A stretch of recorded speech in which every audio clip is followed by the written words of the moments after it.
Hello po, isang mainit na hapon po sa inyo lahat. Hours na. Ayos ko. Bimpo. Ano, damit ko. Hindi, Bimpo, parang dalas akong papawisan.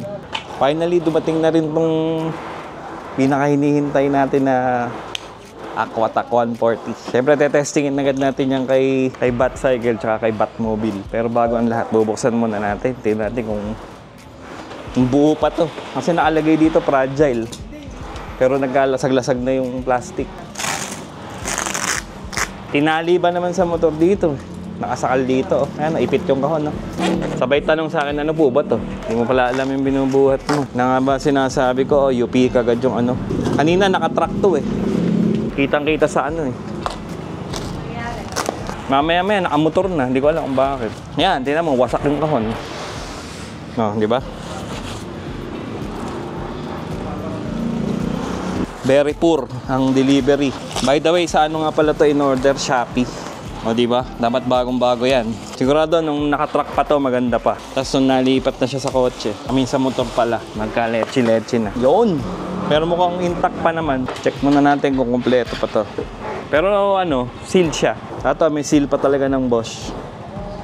Talaga lang, ito invoice. Ito lang talaga. Binalahura masyado yung ano. Kasi nga sinakal ng belt. Kasi sa store, official store to ng Bosch binili. Una, mayroon tayong manual. Ito yung mga pang ano natin. Filter, tas dalawang pandulo. Tingnan natin mamaya kung ano itsura. Ito yung manual niya. May malaking... may styro naman pala. Kaya hindi siya mawala sa pagkakagitna. Ayan na. Ano na agad siya. Kailangan talaga nakababa. Kasi ang bigat na to. Ang bigat. Yeah. Talagang mag-i-expect tayo dyan. Yeah. Yun. Ayan, ang lambot ng piga. Testing na ba agad? So, yun yung mga laman. Yung barrel, tapos ito, yung mga lance. Parang extender pala. Kasi ito na yung unit natin. Tatanggalin ko ulit plastic. Yeah! Napakabigat pala. Ito na yung mahaba. Yun na nga po, at habang binubuksan natin tong Bosch Aquatac 140 natin, talagang kitang-kita mo at ramdam mo yung quality ng plastic niya. Talagang hard plastic, tsaka premium na premium talaga yung bigat niya and yung mga materials na ginamit nito. Ito yung hinahanap ko sa YouTube eh. Hindi ko makakita talaga. Kung pagka nirolyo mo siya, nakakonect ba siya dun sa may pinaka storage nung ano, nung hose. So yun na yung sagot. Nakakonect siya dito. Kaya pagka nirolyo mo siya, hindi mo kailangang i-plug ulit sa body nung. Ayan, ito yung ano niya, switch, power switch. Tapos filter. Tapos mayroong retractable na ito, hawakan. Tada! Testing agad, testing. Yan, so sinetup na agad natin tong Bosch Aquatac 140 natin. Sinetup po na natin yung hose natin, naka-ready yan. Dapat pantay yung dulo para lapat dun sa may pinaka-filter natin. So nagko-connect sa filter.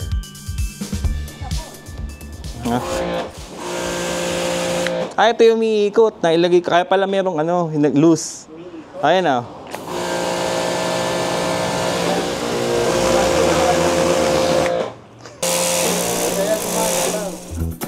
Pag pindot mo pa lang dito sa Bosch, talagang ramdam mo yung puwersa, bumabalik yung kamay mo sa sobrang lakas ng pressure. So talaga kitang-kita may dumi. Yikes! So putik-putik talaga siya, oh.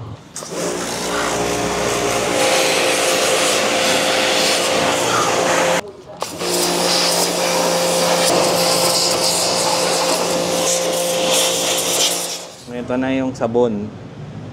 Testingin natin kung buo. Malamang buo. Bruh.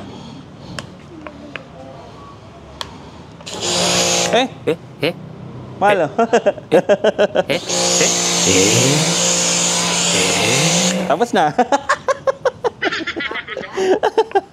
Okay, naliligo na po siya ng sabon. Walang niya. Ganun lang pala. Diba? Tingnan mo naman, no? Ang init. Talagang ano siya. Pag sinabon mo,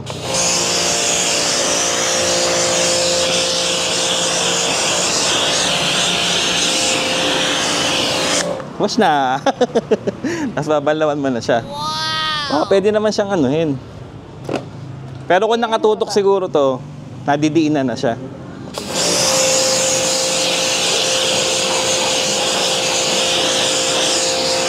Ah, hindi mo uubusin kasi yung kotse naman. Pang mamaya naman to.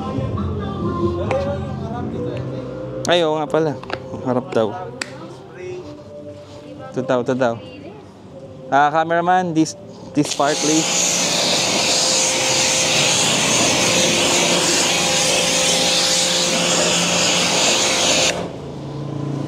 Tapos sabon muna, tapos ito na.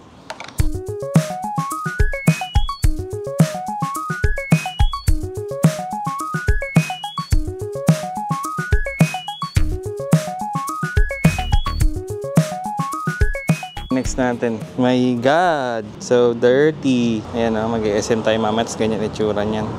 Yikes! Yan na nga guys. Para sa akin, ito talaga yung pinaka-best feature na to. Yung ginawa nila na to na kasama na sa mismong roller nung ano. Ang problema kasi dito nung pinapanood ko to sa YouTube, sobrang unclear nung yung mismong video ng ng official na Bosch. Kasi dun sa video na yun, merong scene na sinasaksak dun sa mismong body nung unit, yung dulo na to, which is very confusing yun, nakakalito. Pero ganito pala siya, na ito lang talaga isasaksak mo yung kabilang dulo. Pero ito, goods na siya. Alright, si Batmobile naman. So sabunin muna natin si Batmobile. Ayan, nilagyan ko lang to ng konting joy. Ayan pa yung joy sa ilalim. Tapos, siyempre, haluin natin yan. Tsaka natin ibabala dito. Sabunan na.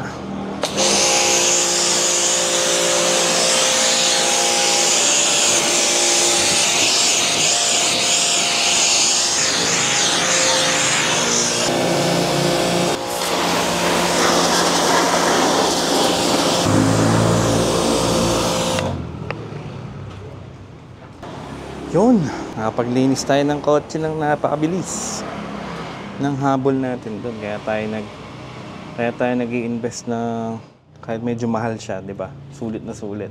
Muna hindi na ako nagpalipat-lipat ng pwesto. Nandyan lang to. Tapos, hindi mo na siya kailangan galaw-galawin ng pwesto di tulad nung dati nating Aquatac 110. Iba-iba tayo ng pwesto nun eh. Okay, tapos na natin linisin tong si Batmobile. Walang kuskus yan, walang pahid-pahid. Kitang-kita nyo naman, malinis na malinis, di ba? Ano? Ginawa ko lang, binanlawang ko, pinower spray ko, tapos sinabon, tapos power spray ulit, banlaw. Bali, banlaw, sabon, banlaw. Kita nyo naman. Talaga lang pag may na-miss kang part na ganyan, yan, tsaka lang siya magkakaroon ng dumi. Pero pag talagang sinagasaan mo ng mabuti yung mga part niya, malinis na malinis siya. Ito nga si Batmobile, oh. Ay, si Batcycle pala. Oh, ha? Malinis na malinis din ang ilalim. Wala din niyang kuskus. Diretsong ano lang. Hassle-free din ligpitin na to. Orolyo mo lang to. Yung gun lance niya merong lalagyan. Siyempre make sure na nakalock to. Didiin mo lang siya papasok para di siya lumoroll yung ganyan. Make sure na nakadiin to. Oops. Yun. Para ito. Higpit siya dito. Mobra yata higpit. Yun. Okay na yan. May play ng konti. Nagasgas na nga. So yun, maganda yung design niya. Very easy gamitin. Madali siyang i-assemble, madaling baklasin. Ano, nakaligpit na dito lahat. Wala ka nang iintindihin. Ito yung sabon, may natira pang konti. Yung power niya, power cable, nakarolyo dito. Meron siya nakalaan na space para pag-rolyohan nun. Okay, so tapos na natin linisin itong si Batcycle at si Batmobile. At isa lang masasabi ko, talagang sulit na sulit ngayong tag-ulan itong ating bagong Bosch Aquatac 140. Hindi tayo nagsisisi kahit medyo basta tayo ng medyo pricey. Kaya nakuha natin to sa Shopee ng 13,681. Usually nakikita ko to na sa mga 14 to 15,000. Tapos, yun nga, nakakita tayo ng medyo maganda-gandang voucher, parang worth 1, 2 yung voucher na yun. So, pinatulan na natin agad. Tsaka birthday gift ko kasi sa sarili ko to. Ayun nga. So, kung meron na kayong mga tanong, comment nyo lang dyan. Tatry po natin sagutin. Ito na po natin tatapusin ng video. Thank you po sa panonood at sana makatulong tong video. Sana nagustuhan nyo ito. Bye po.